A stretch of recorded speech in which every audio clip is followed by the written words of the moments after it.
1 second, I'm just waiting for notification. Okay, boom. And we are live. I want to thank everyone for tuning in to a very special edition of Off the Record on the People's Podcast this afternoon. We have an incredible guest with us, one who's going to give us some amazing information as well as inspiration, and that is none other than Sister Melody. Assalamu alaikum, ma'am. Wa alaikum salam. Sister Melody, this means an extreme, we have gratitude. We're very grateful on behalf of myself, my family, and the viewing audience of the People's Podcast that you would take time out of your busy schedule to come and give us some great information and inspiration. My sister Naima says, Assalamu alaikum, family. Wa alaikum salam, ma'am. And thank you, everyone who's showing love all across the country. Can't wait to put this on YouTube. Now, Sister Melody, how did you get into farming?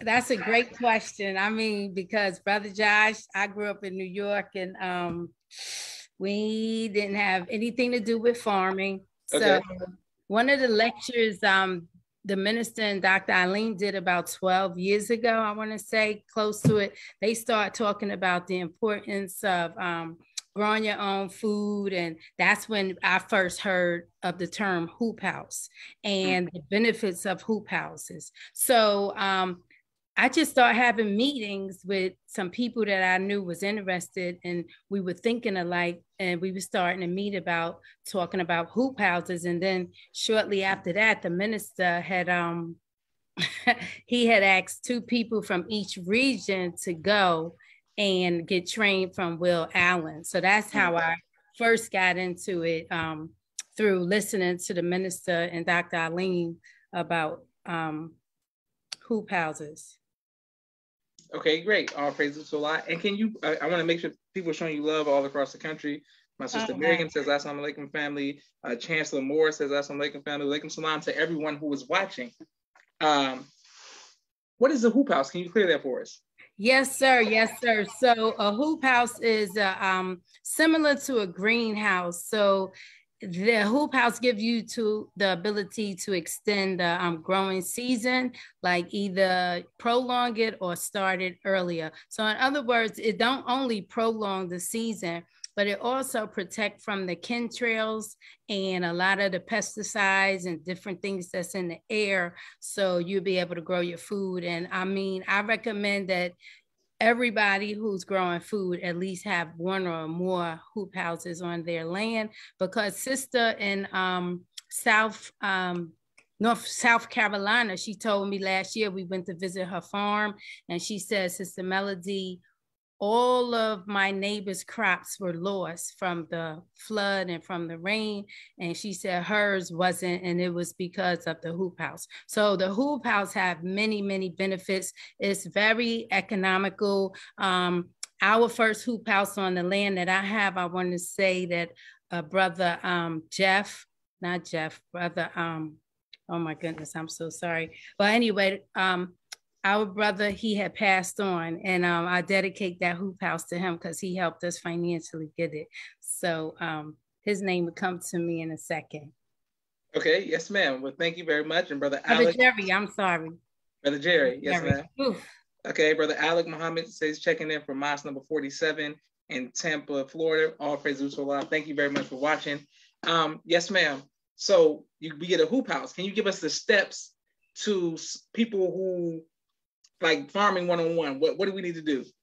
Okay. So, again, I'm coming from Harlem, and nobody believed in me, of course. However, I had a passion and a desire to do it. So I just want people, and people already know in the Delaware Valley, like, okay, she did go get trained. She came back, and we built a hoop house and we grew food. So that was the purpose, period. So the first thing you want to do is realize that when it comes to agribusiness and farming and things of that nature, everybody don't have to do what I do. I don't mind getting down. I'm grateful and thankful to Allah that I could bend and I could get up early in the morning and I could just, get it in. However, everybody can't do that, but everybody can do something.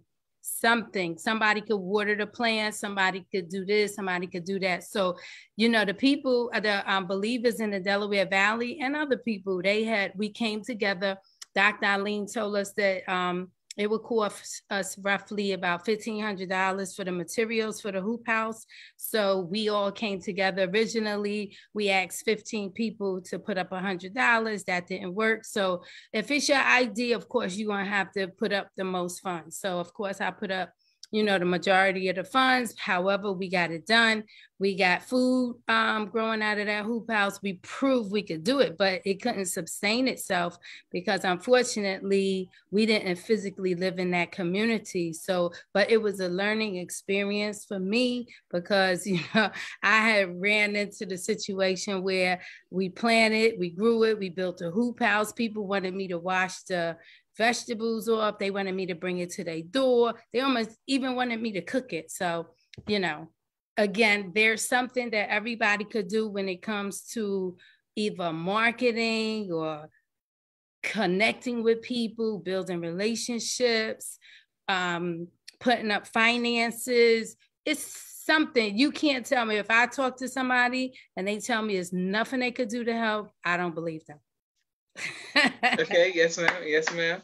All right. Now, with what can you grow in a hoop house? What you can't, you can almost grow anything in these hoop houses, brother. People, in North Carolina, last week when I was down there, people, they grow in trees, they grow in flowers, they grow in a lot of things that you can't grow in, let's say, zone 7, like where I'm at, for example, tropical plants and things of that nature. Because in the hoop house, remember, you can control the temperature. Like at the minister's farm, of course, he got like the high tech one where, of course, they could push a button and they could put it on 70 degrees. However, we have the roll up ones where we roll up the plastic or we zip down a window and we could control still the temperature inside of the hoop house. So the hoop house is like, I'm telling you, you could grow anything. We grew watermelon in there. People grow tomatoes, cucumbers, anything and everything you could grow in a hoop house. And again, you can even grow more because again, if we in this zone here, I couldn't grow things like, let's say a lemon tree or avocados, tree or something like that. So yeah, those are some of the benefits of having a hoop house. Wonderful.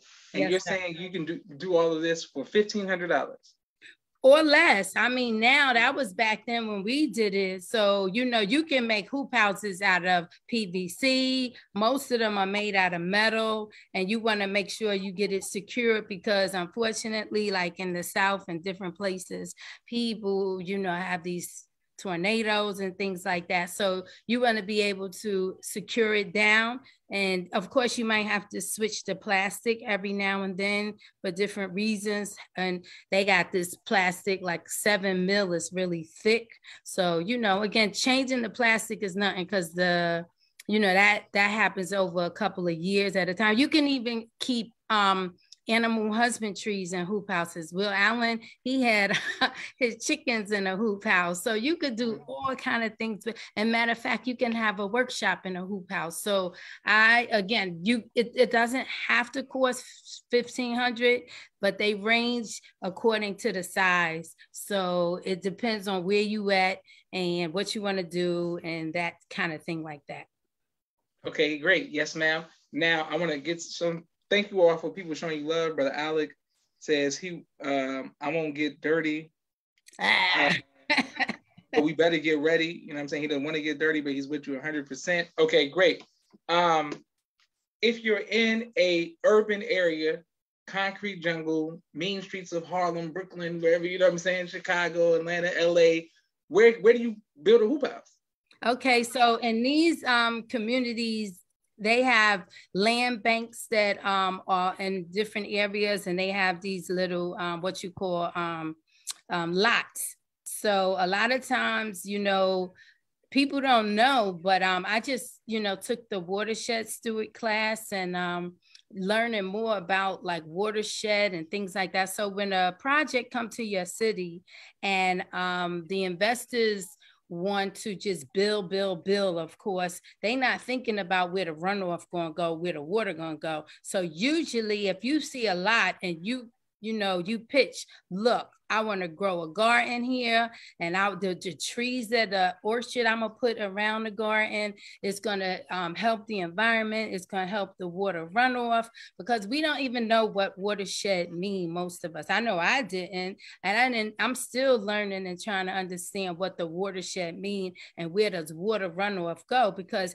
after you have a flood or something happen in your house, and you think you fix the problem by putting concrete or putting this up and that up to like minimize the problem, ultimately you just really gave the problem to your neighbor or something like that. So we got to really learn and understand that these lots can be used as a way of having rain forests, a rain garden, I'm sorry, where you can grow different plants and stuff that will help your environment for the air. It'll help the water quality. It'll help, people don't know in these urban communities that sometimes when you have floods and you got all this dirt in the drains and you have all this pollution and stuff like that, you actually getting in your water sewer lines as well, because they connected the sewer line and the water line. If it gets over flooded, it combines and you get in really bad quality water, and you wonder why you got maybe eczema or why you got these itchies and all of these other things going on. So all of these things that I've learned in the last 10 years through Will Allen and other people, I mean, it's like so crucial that we teach our young children. Even if we don't want to do it, we could just still encourage our young children to do a little bit of something relating to nature and the watershed and master garden program, all of these things that help our environment overall. All praises to Allah. Beautiful. People are bearing witness in the comments and showing love. Brother Alec wants to know, can you buy the hoop house from Home Depot or Lowe's to get started?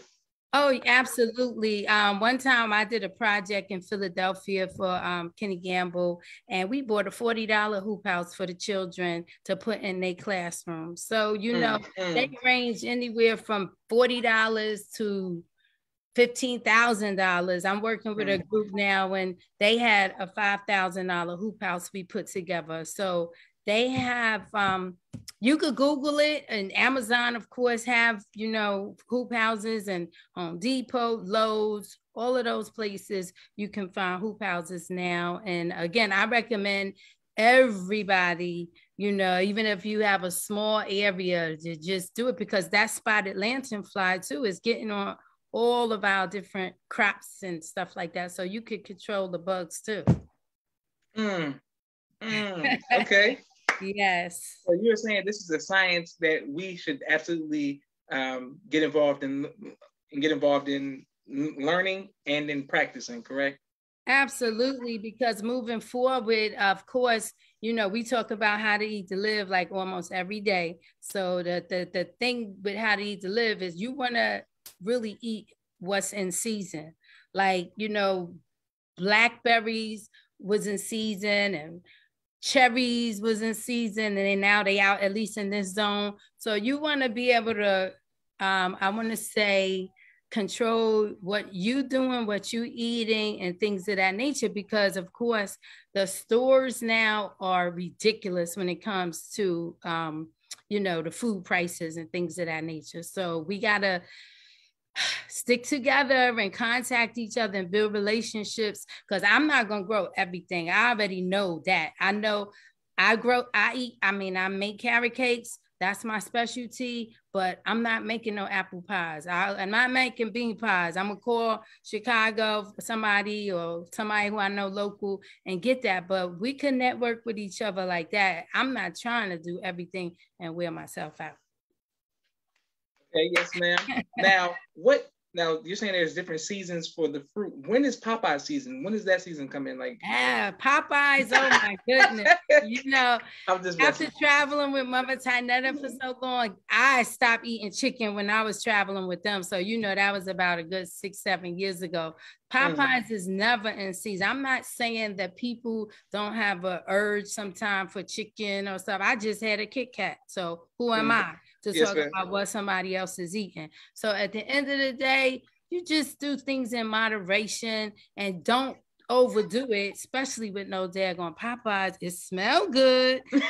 Other than that, guess what I do sometimes? I could take the buffalo wing sauce and put it on some vegetables or something, and then you be in your mind the flavor or the taste, you be thinking, or you can make buffalo cauliflower wings or something. So it's so many different things we can do with just being creative, that like eggplant, you can make that taste like steak. Sister Barbara around here, I know a lot of people know her from cooking. Shoot, she can make that barbecue, I think, eggplant, or she called it pepper steak. I mean, you could do so much with vegetables that is so, I mean, we don't have no excuses.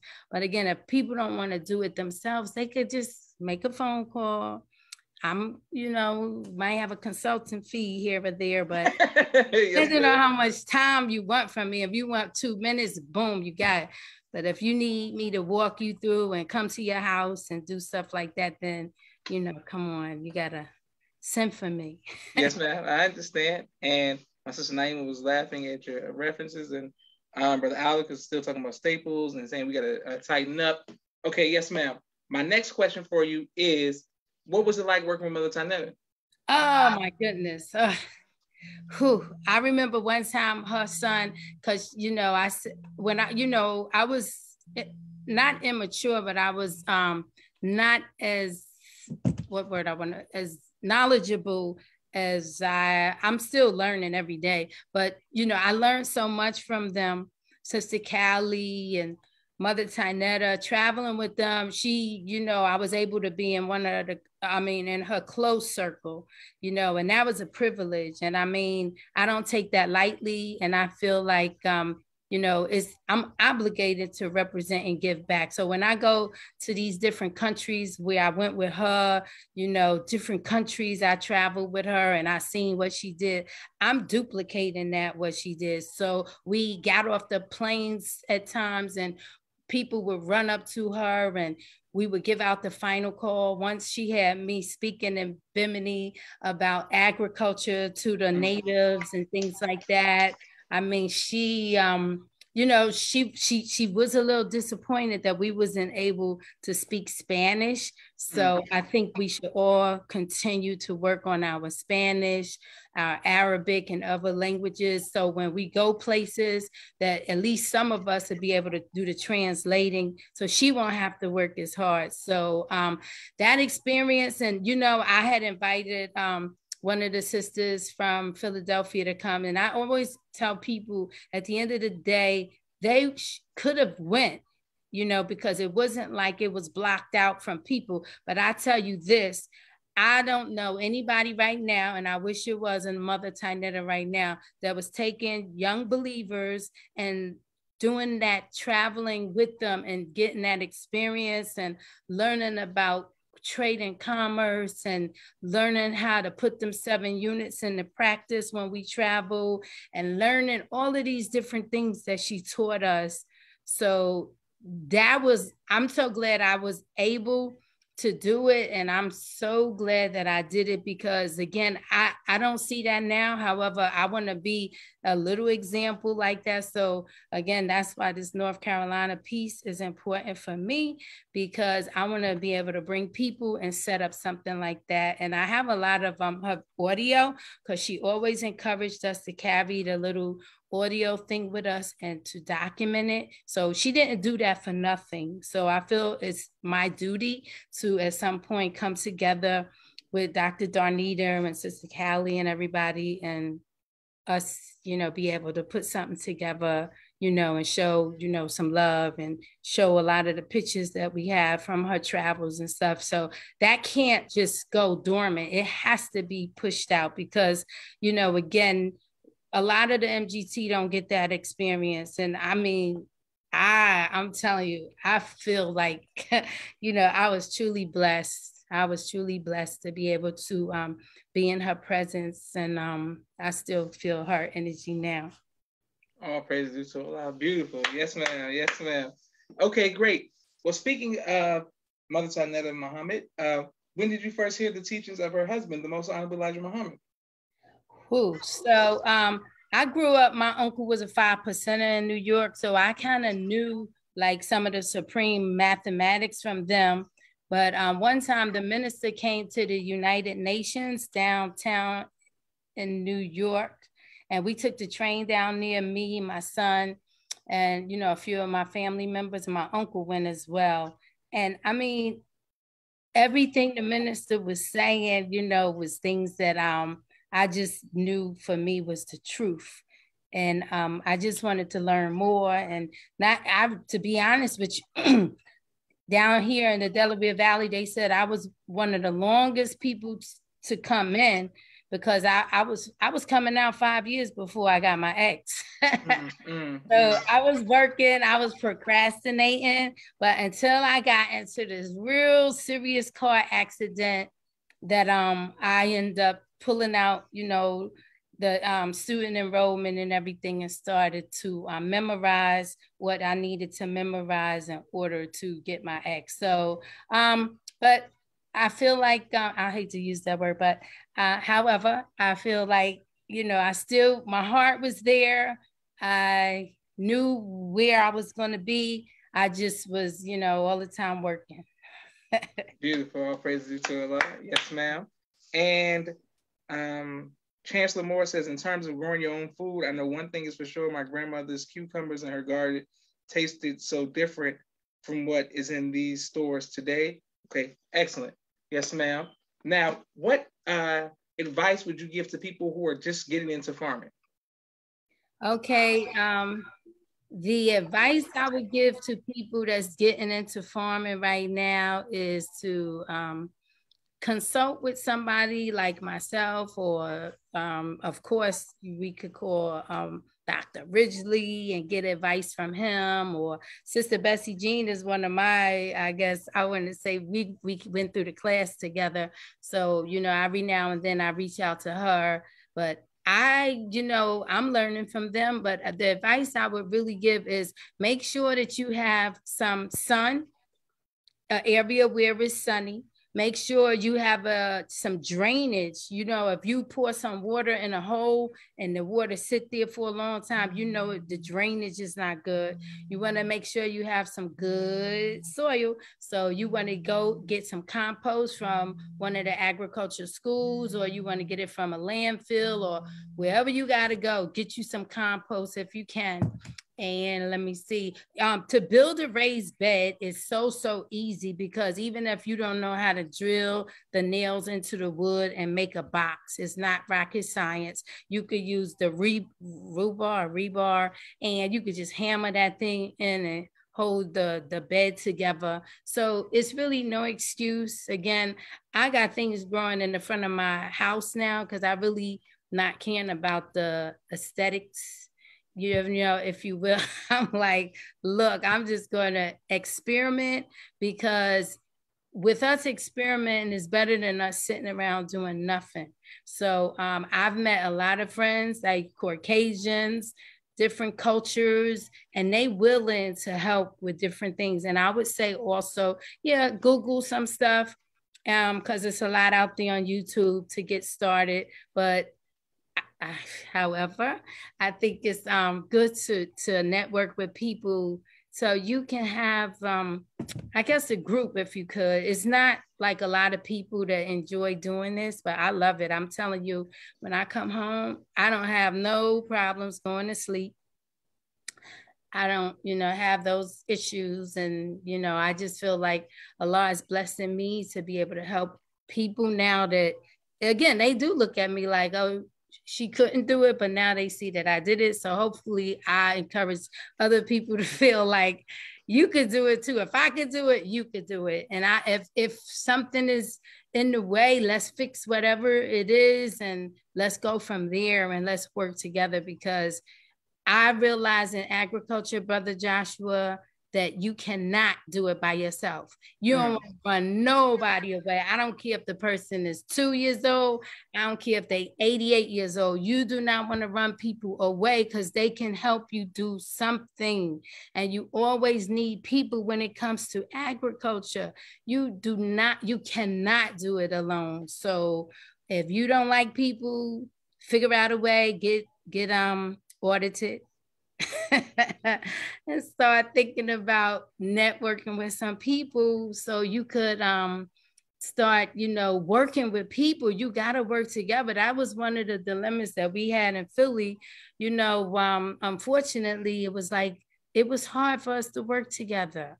And Will Allen taught us that relationships, Brother Josh, this is the truth. If you have good relationships with people and you work together with people, and like that we say, you give and you take and stuff like that, believe me, you almost get stuff free. You will really, really start getting your stuff. Like, you be calling people and they be like, oh, I got compost. Oh, I got wood chips. Oh, you can have this. Oh, you can have that. I'm telling you, that's how it goes down when you build relationships with people and you give to people and you always helping other people. And I try to do it on a regular basis, making sure that I can give back, because in the event when I need something, I hope I can get it as well. All praise to Allah. People showing you love all across the country. Chancellor Moore says that's right. Alec Muhammad says it's Compost Good from the stores. Okay, she answered that. Wow, yes, ma'am. She found it to be true. Beautiful. Praise be to Allah. I've seen someone using bookshelves to grow plants. Okay, great. Yes, ma'am. Now, we have a quick 60-second commercial break, ma'am. Yes. For all of the sponsors of the People's Podcast this month. I want to thank everyone who continues to give anonymous donations and sponsorships on Facebook, Twitter, and Instagram. Please cash up the People's Podcast. My brother Rashad, Street Premiere Media Production. He has a 4K camera and a drone. He does television and film editing. Please reach out if you need any of those. My sister Miriam, ABC I Love Me children's book, coloring book, and now Spanish book. All three available on Amazon. My sister Naima, Stay On Point Dance Academy, LLC. She teaches ballet virtually to young girls all across the country and right here in the studio in Atlanta, Georgia.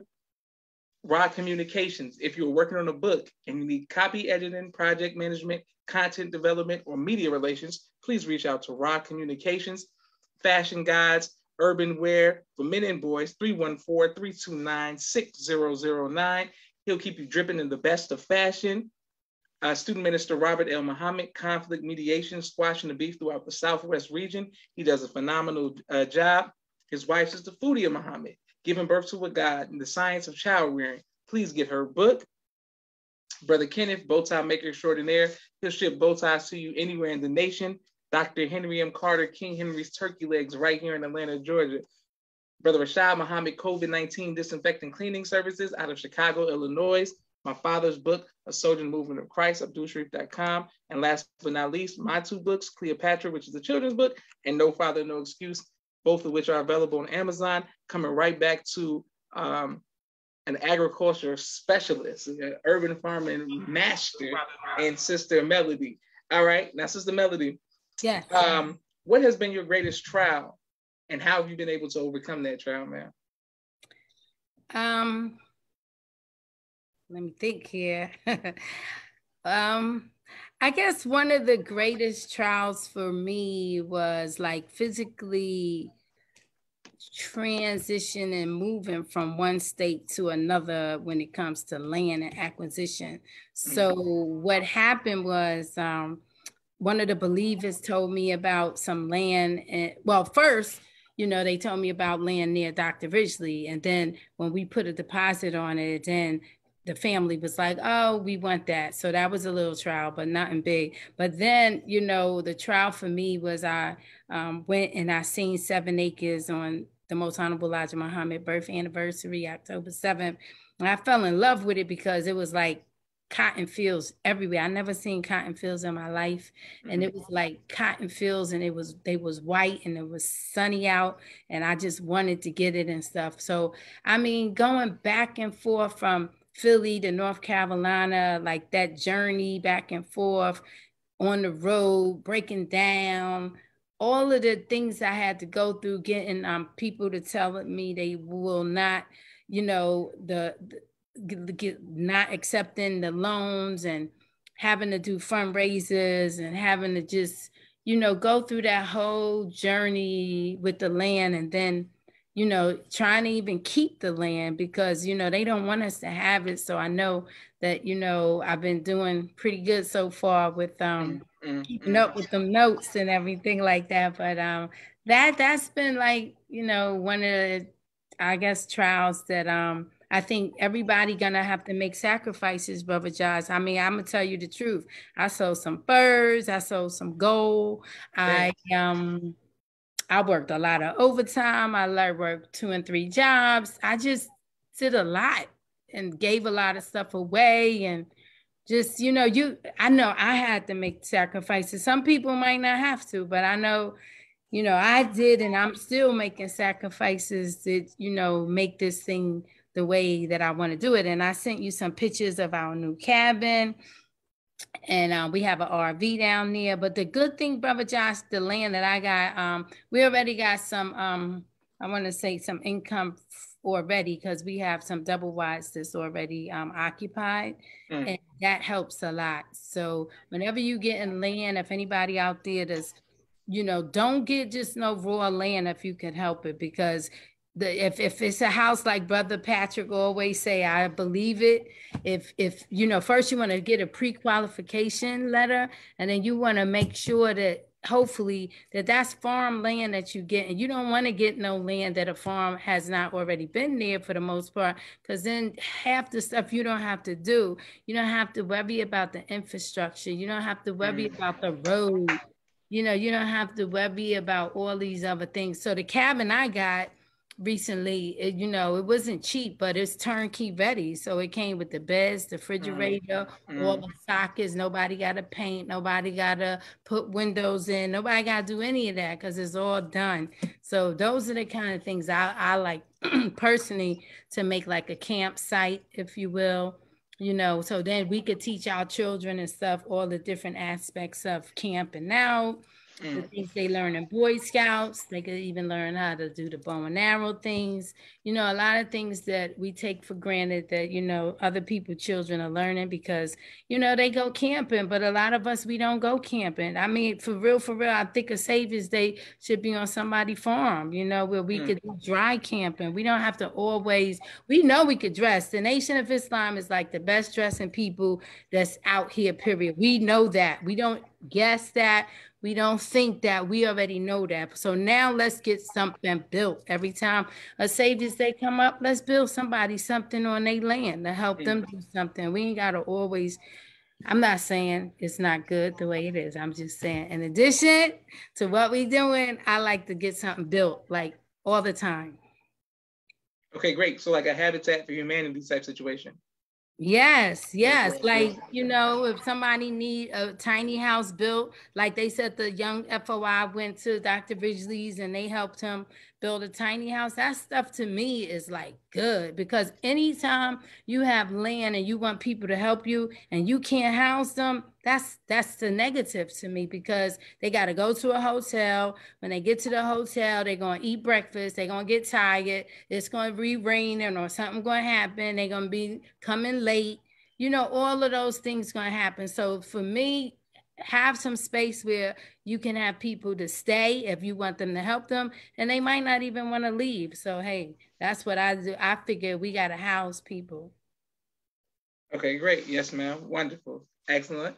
And Sister Melody, what is your favorite album of all time? Oh, wow.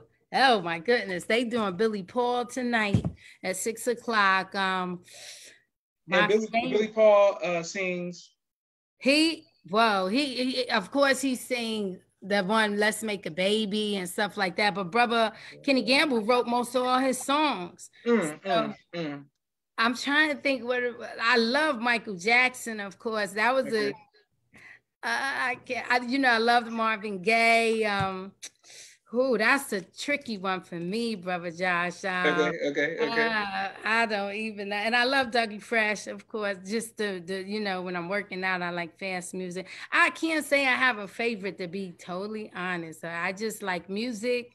I believe musical gardens on the farms is important because I think that'll inspire the youth to be out on the farms more. If we got some rappers out there and we, jamming out there, having fun and having fire pit, maybe rap battles and stuff like that. So I like that. We got to make it fun. We got to have the 4-wheelers.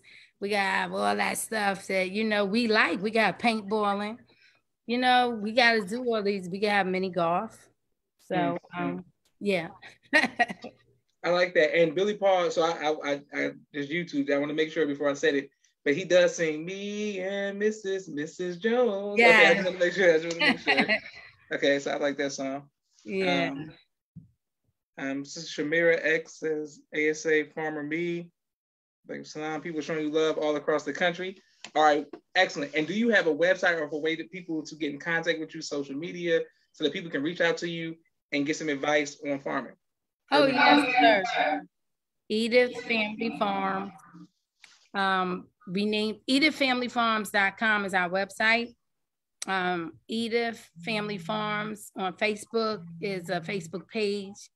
Then you have Melody Muhammad. A lot of things I've been doing like for the years on Melody Muhammad Facebook page. So yeah, you could reach out to me. We have a what you call a wish list.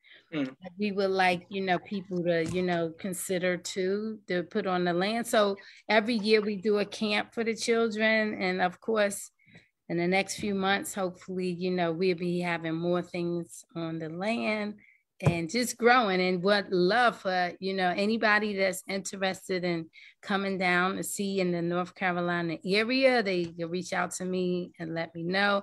I'm not going to give out the address right now because if you're not serious, don't even bother calling me or contacting me about, certain things because that's the way it is. Excellent. Yes, ma'am. We have one more question for you, Sister Melody, before we close this out. First of all, I want to thank you and for your sacrifices and the sacrifice of your family. On behalf of myself, my family, and the viewing audience of the People's Podcast, we greatly appreciate all the work that you've done and continue to do. You're inspiring people all across the world with the work with agriculture. So all praise due to Allah for that. What would you like your legacy to be, Sister Melody? Okay, so I would like my legacy to be just helping people and giving service to people like, we've been doing. I've been doing community work and I've been a social worker, and that's what I went to school for. So I would like, this teaching children and helping children to get on board with this agriculture thing. I would like that to be like, one of my legacies. Beautiful. All praise due to Allah. Well, you've done a great job today, ma'am. Thank everybody who's watching on Facebook and put on YouTube. Please let us know where you all are watching from. Let us know, tap in with your city. Sister Melody, you've done a great job today. This is Joshua Leonard Muhammad signing off for the People's Podcast. Assalamu alaikum, ma'am. Walaikum salam. Thank you so much. Thank you. We're going to put this on YouTube right away, yo. Okay, yes, sir.